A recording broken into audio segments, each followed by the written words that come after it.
चिड़िया और जलपरी की अनोखी कहानी।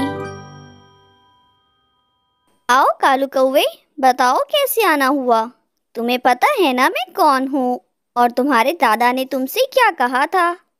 जग्गू बहुत ज्यादा बीमार था। जब इसकी खबर इसके पोते को हुई तो कालू कौवा फौरन से उनसे मिलने के लिए उनके घर आ गया।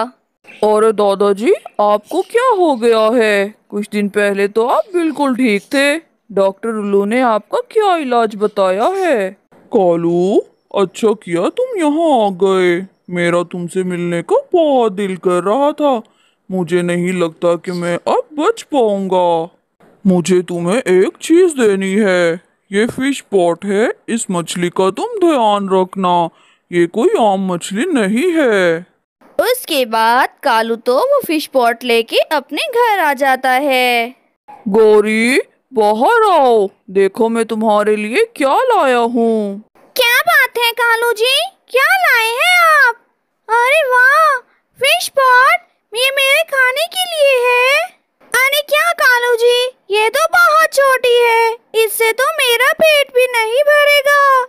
नहीं गौरी, ये मुझे दादाजी ने दी है और कहा है इसका बहुत अच्छे से ख्याल रखना। अरे नहीं कालू जी, मैं इसका ख्याल नहीं रख सकती, मुझसे तो अपना ही काम नहीं होता, ऊपर से इस मछली को भी पालू ना बाबा ना। कोई बात नहीं गौरी, दिन में से एक बार दाना तुम डाल देना और एक बार मैं डाल दूंगा। जब ये बड़ी हो जाएगी हम इसको मजे मजे से खाएंगे। अगले दिन जब वो दोनों सोकर उठते हैं। गौरी, मैं वॉक पे जा रहा हूँ ठंडी ठंडी हवा खाने के लिए। रुके कालू जी, जाने से पहले मछली को दाना डालते जाइएगा। काम का सुनते ही कालू तो बहाने करने लगता है। अरे मेरे तो बहुत तेज सर में दर्द हो रहा है, मुझे तो चक्कर भी आ रहे हैं। हाय, मुझे तो तारे नजर आ रहे हैं, बचाओ कोई। कालू जी तो तबीयत का बहाना करके सारा काम मुझसे करवाना चाहते हैं। अभी इन्हें मैं बताती हूँ। मैंने आपको पहले ही कहा था, मैं कोई काम वाम नहीं करूँगी। मैं जा रही हूँ अपने मायके और अपने भाइयों को बुला के लाती हूँ। पिछली बार वो आपकी ठीक ठीक मनजाई करके गए थे। गौरी तो गुस्से में तोड़फोड़ शुरू कर देती है। कालू भी डर के उठ बैठता है। गौरी, हमें इसकी जगह उस फसाद की जड़ मछली को ही फेंक देना चाहिए। उसके बाद कालू कौवा वो फिश पॉट जंगल में लाके तोड़ देता है और मछली को तड़पता छोड़ के वो वहाँ से चला जाता है। अरे शाम हो गई है और अब मुझे दाना लेने जाना चाहिए।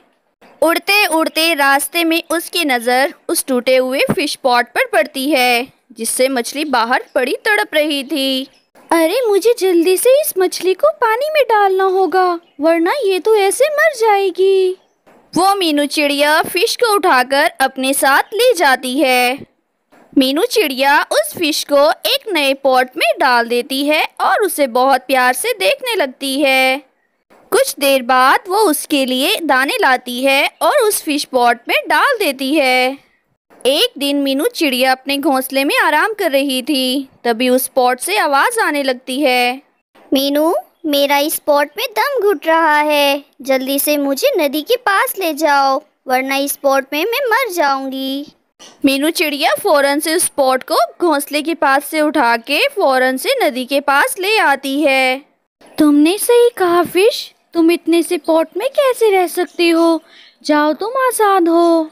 वो फिश तो नदी में उतरते ही बहुत मजे मजे से तैर रही थी और चिड़िया को ऐसे देख रही थी जैसे उसे थैंक्स कह रही हो। चिड़िया, मुझे तुम्हारा एक पंख चाहिए ताकि मैं अपनी जिंदगी बचा सकूं, क्या तुम दोगी? मीनू चिड़िया फौरन से अपना एक सुंदर सा पंख तोड़ के उस मछली को दे देती है। उसके बाद चिड़िया घर वापस आ जाती है। अगले दिन जब वो फिश से मिलने नदी के पास गई तो देखा कि वहाँ तो एक सुंदर सी जल परी बैठी है। अरे आओ मीनू चिड़िया, कैसी हो तुम? अच्छा किया जो तुम यहाँ आ गई, मेरा तुमसे मिलने का बहुत दिल कर रहा था। अरे कौन हो तुम और मुझे कैसे जानती हो? और तुम बोल भी सकती हो? मैंने तो तुम जैसी मछली कोई देखी नहीं कभी। अरे मीनू, मैं तुम्हारी वही दोस्त हूँ जिसकी तुमने जान बचाई थी। तुम इतनी जल्दी कैसे भूल सकती हो मुझे? मैं वही पॉट वाली फिश हूँ। अरे तुम बोल सकती हो, तुम तो सच में मेरी दोस्त हो। मैं तो यहाँ तुमसे ही मिलने आई थी। उसके बाद वो दोनों हमेशा के लिए गहरी दोस्ती बन जाती हैं। जब भी मीनू चिड़िया को भूख लगती, वो जलपरी मीनू चिड़िया के लिए अच्छे अच्छे खाने लाया करती थी। मीनू, आज से तुम मेरे साथ यहीं नदी पर रहोगी। ये तुम्हारा गिफ्ट है मेरी तरफ से। अब तो वो पूरा दिन दोनों हंसी खुशी एक साथ रहती थी। दोनों एक दूसरे से बहुत मीठी मीठी बातें भी करती थी। जब भी मीनू चिड़िया की किसी दोस्त को किसी चीज की जरूरत होती, तो वो परी उनको वो चीज दे दिया करती थी। अरे, मुझे अपनी पतली के लिए सुंदर सा हार दे दो।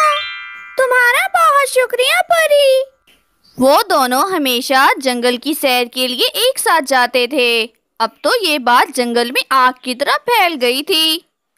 अरे तुम्हें पता है, नदी में एक जलपरी रहती है। वो मीनू चिड़िया को जादू से बहुत अच्छे अच्छे खाने देती है। हाँ, और वो तो मीनू चिड़िया की बहुत अच्छी दोस्त है। उसने उसे एक सुंदर सा घर भी दिया है। अब तो ये बात कालू कौवे के कानों में भी पड़ जाती है और वो उस मछली को घर वापस लाने के तरीके ढूंढने लगता है। एक दिन जब मीनू चिड़िया घर से बाहर गई हुई थी। आओ कालू कौवे, बताओ कैसे आना हुआ? तुम्हें पता है ना मैं कौन हूँ और तुम्हारे दादा ने तुमसे क्या कहा था?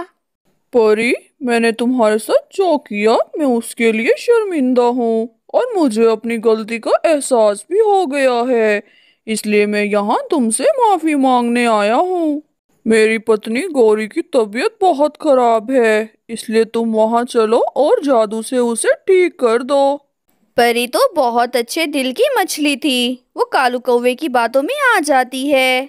उसके बाद वो कालू कौवे की मदद करने के लिए उसके साथ उसके घर की तरफ चली जाती है। घर वापसी पर जब मीनू को परी नजर ना आई, तो वो बहुत परेशान हुई। अरे परी, तुम कहाँ चली गई हो? देखो सामने आ जाओ। मेरा तुम्हारे बगैर दिल नहीं लगता। जल्दी से बाहर आ जाओ। जब जलपरी कालू के घर गई, तो देखा कि वहाँ गौरी तो बिल्कुल ठीक बैठी है। अरे, कालू ने तो कहा तुम्हारी तबीयत खराब है गौरी, पर यहाँ तुम तो बिल्कुल ठीक बैठी हो। इसका मतलब कालू ने फिर से झूठ बोला मुझसे। इस बार मैं कालू को बिल्कुल माफ नहीं करूँगी। वो बेचारी जलपरी गौरी से अभी बात ही कर रही थी कि कालू कौवा धोखे से जलपरी को जाल में बंद कर देता है। अरे जलपरी, अब तुम्हारी जान मेरे हाथ में है। तुम वही करोगी जो मैं तुमसे कहूँगा। अरे वाह, मेरे कालू जी ने तो बहुत ही अच्छा काम किया है। जलपरी, अगर तुझे खाना चाहिए तो मुझे भी अपनी तरह सुंदर बना दे जल्दी से। तुम्हें क्या लगता है तुम मुझे जाल में बंद करोगे और मैं चुप बैठूंगी? क्या मतलब है तुम्हारा? मतलब तो मैं तुम्हें अभी बताती हूँ। अरे, तुम बाहर कैसे आ गई? तू देखती जा गौरी, बस सब। परी तो हाथ के जादू से एक झाड़ू निकालती है, जो खुद ब खुद गौरी की पिटाई करने लगती है। अरे कालू जी, मुझे बचाइए। कहाँ चले गए आप? ये तो मुझे मार मार के मोर बना देगी। उसके बाद वो तो जादू से एक चप्पल निकालती है, जो कालू और गौरी की पिटाई करने लगती है। ओए, कोई बचाओ मुझे, बचाओ। ये चप्पल तो मुझे मार मार के मोर बना देगी। गौरी, ये तो तुम्हारे भाइयों से भी ज्यादा तेज लगती है। अरे कालू जी, ये तो मेरी भी पिटाई कर रही है और मैंने तो झाड़ू से भी मार खाई है। लगता है आज तो मेरा दिन ही खराब है। लगता है परी को मेरी कोई बात बुरी लग गई, इसलिए वो नाराज होके मुझसे दूर चली गई है। तभी वहाँ जलपरी भी आके बैठ जाती है। मीनू उसको देख के बहुत खुश होती है। अरे, मुझे तो लगा था तुम बहुत बहादुर हो। तुम रो क्यों रही हो? क्या हुआ है? अरे, मैं तुम्हें छोड़कर कहीं नहीं जाऊंगी। उसके बाद से वो परी और मीनू चिड़िया हमेशा हमेशा के लिए दोस्त बन जाते हैं।